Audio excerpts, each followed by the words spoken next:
You get to decide what kind of king you are going to be. I could have just peed on it. Black Panther and Aquaman are very similar movies. They're both about superheroes fighting their relatives to rule an imaginary kingdom. I never yielded! Well then by bloodshed,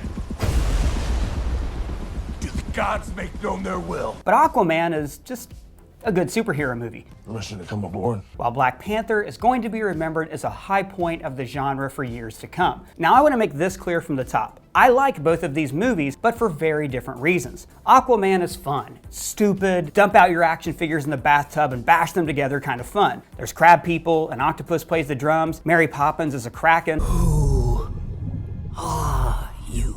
And Jason Momoa is having more fun than a cat with a laser beam. But Black Panther has moments where it transcends being a mere blockbuster and becomes, well, a nominee for the Best Picture Academy Award. So why is that? Well, I think you can boil down the differences to one scene that shows why one is this and the other's more like this. First, let's go over the similarities. Both are a superhero solo film following the hero's first appearance in a team-up movie. Each hero is of royal blood and becomes king of his nation. These nations are far-off places away from the known world and are composed of diverse groups who come together to support the new king. Each hero is also trained by an older mentor figure who is a friend of the hero's parent. They also have special abilities that set them apart from their people, and they use these superpowers to help outsiders. To become king, they each end up dueling a close relative. The hero loses this duel and is exiled from the kingdom. Afterwards, they have a reckoning with their lost parent who motivates them to become king once again. Now, with the help of powerful women, they gain new powers that they can use to fight for the throne. A civil war erupts between the two sides, pitting the kingdom's factions against each other. Each side uses native animals for combat in this battle. Both of these kings see themselves as a victim and want to use the power of the throne to right global wrongs. This places the entire world at risk. The war is settled by a personal conflict between the two men. Afterwards, the hero takes their rightful place as king with plans to help the outside world. So what is the scene that sets these two films apart? Well, it's not just the scene, it's really the dramatic question. Why are we watching this story? Why should we care about who becomes king?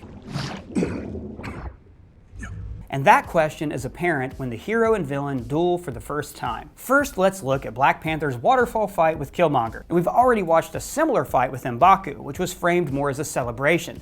It's really T'Challa's coronation as king. He seems invincible in this fight. He shrugs off a wound, he overcomes his opponent, and then chooses not to kill him. This shows us that he's tough and compassionate. Now your people need you. Now this establishes the rules and setting of the waterfall fight and sets the stage for the duel with Killmonger. The previous scene neatly sets the stakes for this battle. Killmonger reveals that he is Wakandan and has rights to challenge for the throne. I'm exercising my blood right. The challenge for the mantles of King and Black Panther. In each movie, the fight comes down to desire. Here, T'Challa doesn't want to fight. And we can handle this another way. But Killmonger only wants to fight. The whole country ain't gotta be there, I just need him. He does this partially by calling out T'Challa's masculinity. Serving justice to a man who stole your vibranium and murdered your people. Justice your king couldn't deliver. Most importantly, he spells out exactly what he wants. I want the throne. His flesh even carries the memory of every life he's taken just to get to this point. Just so I could kill you. Killmonger is a victim of racial injustice, and he's angry at Wakanda for not helping the rest of the world. Y'all sitting up here comfortable. The first fight was waged in the light of day, and this one is set at dusk. There are no crowds to cheer them on. It's small, personal. This fight is his dream. Now notice, T'Challa carries a shield, showing that he's taking defensive posture in battle and hopes for a peaceful resolution. This is your last chance. Throw down your weapons. But Killmonger has a weapon in each hand and immediately goes on the attack. For every blow T'Challa attempts, Killmonger always strikes back. He's relentless, striking at T'Challa's shield, trying to wear him down with his rage. But then, when T'Challa gets the upper hand, he gives the enemy a chance to yield. Because he's not fighting to win, he's fighting not to lose. I accept your challenge. The key moment comes when Killmonger's rage overwhelms T'Challa and he slices his leg, making it harder for him to stand. And then Shuri cries out. T'Challa! This is crucial. Until this point, she's had full faith in her brother. You can do this, T'Challa! Now that she's worried, we're worried too. After Killmonger cuts T'Challa's ribs, we cut to Okoye. This fearless warrior is suddenly afraid. And then Killmonger disarms him and deals the lethal blow. One look at Chadwick Boseman's face and we know this fight is lost. Killmonger won't let T'Challa stand, and then he kills his mentor Zuri for interrupting the fight. I'll take you both, Uncle James. This is when we know that Killmonger is a being of pure rage. He doesn't care about Wakandan acceptance. He only wants revenge. This is for my father. This breaks T'Challa's spirit. Not only is he going to lose the fight, but he can't protect his people. He's not worthy to be king. Is this your king? Huh? And it's heartbreaking. Come on, brother! This isn't just T'Challa's loss, it's ours. Hope is dead. The bad guy has won. It's a great scene. So now let's look at this fight's counterpart in Aquaman. Okay, I don't even know where to begin. Unlike Black Panther, we haven't gotten several scenes establishing the people and culture of this kingdom. All of that comes later, long after the duel. So, just like in Black Panther, the duel takes place in front of an audience. But this time, it's a stadium complete with a booing crowd and a jumbotron of their stats. Now notice one of Arthur's stats says that he's a half-breed and a drunk, which is pretty funny and not wrong. Whatever. There's also a major technical problem with this fight and most of the battles in Aquaman. We never fully understand the mechanics of underwater combat. Now, because they filmed in front of a green screen and not in a water tank, the water never feels real. Fighting in water is hard to do, as proved several times by James Bond. But in this movie, we don't really know how these amphibious people are fighting underwater because we're not amphibious people and don't understand how they move around without actually swimming. Like, do they move faster in the water than normal people move on the surface? And how fast can they dodge or swim around? Whereas in Black Panther, we know the exact mechanics of the waterfall fight, in part because it's set in the surface and we all live in the surface. And also, we've already seen one of these duels play out. So in this movie, swimming is treated like flying. When Orange strikes the first blow, it doesn't feel real. It's like when Neo fights Agent Smith in Matrix Revolutions. With CGI, any fight move is possible, so it seems like they can dodge any blow. And if you can dodge any blow, then you're never really in danger. Anyways, Orn gets up a big burst of speed and propels Arthur around the stadium, bashing him into rocks. There's also moments where the movie seems to forget they're underwater, like when they fall into the lava. Or I guess Orn is pushing him down, but it's hard to tell the difference because he's not kicking his legs or anything. Like right here, when Arthur throws Orn into the lava. How does Orn stop? That's not how swimming works. Now I point all this out, not to nitpick, Oh, yeah, totally. but to establish that we don't know the fundamental rules of combat in this universe, so it's hard to understand who has the upper hand. Then they charge at one another, and we get this fun moment.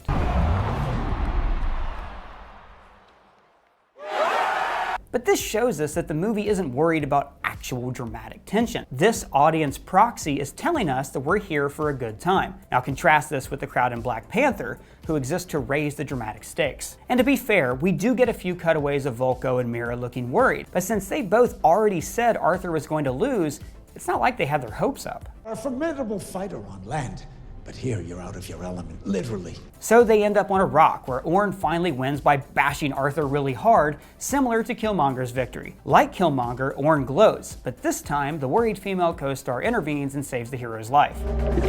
You waiting for an invitation? This scene is nowhere near the best fight in Aquaman. In fact, it's pretty underwhelming, It's not me. both as a fight and a personal conflict. That's because the characters are as poorly rendered as the CGI. It all comes down to why these characters are fighting, who wants it more, and what do they want. Before this fight, we have a scene where Arthur addresses the royal court. Like Killmonger, he does this as a prisoner. Both of these men are trying to become king, but as we'll see, Arthur's motivation isn't as strong as Eric's, and this robs emotion from the fight. Invoking the combat of the kings? Call it whatever you want. I call it an ass whooping. Arthur doesn't want to be king. He stresses this all through the movie. I am no king. I'm not a king. How many times do I have to tell you? I don't want to be king. They tease the idea that the conflict is personal. You were the reason our mother was executed. Yet I've hated you for it ever since. Before quickly undercutting this idea. But I do not want to kill you, Arthur. So this is a fight between two emotionally mature adults who don't want to fight. Both these guys see combat as something they have to get out of the way, and so does the film. We have to get this fight out of the way because there's so much more movie after this, like Black Manta and guys riding sharks and fish with lasers, pew pew pew pew pew. Whereas for Killmonger, becoming king was his only purpose in life, and the fight meant everything. It was personal. Orn is attacking the surface world because of pollution. They have polluted our waters and poisoned our children. But this motivation is never as clear or as personal as Killmonger's. I found my daddy with panther claws in his chest. You ain't the son of a king, you a son of a murderer. Neither Arthur nor Orn elicit this kind of sympathy. Now, maybe if we had a scene where an Atlantean village was destroyed by toxic waste or something, then we would understand Orn's point of view. But this movie doesn't want to present a morally gray villain, it wants you to have fun. And there's nothing wrong with that, but it really highlights how brave Black Panther is for having the guts to be more about something than smashy, smashy, smashy. Just bury me in the ocean with my ancestors that jumped from the ships. Because they knew death was better than bondage. Aquaman is a fun movie. James Wan is a fun director. He gave us this moment. Daddy's gotta go to work. But in 10 years, no one's going to be talking about Aquaman, and we'll still be wearing t-shirts that say Wakanda forever. Well guys, that's what I think. Let me know your comments down below. Which did you like better, Black Panther or Aquaman? And if it's your first time here, please subscribe. For ScreenCrush, I'm Ryan Airy.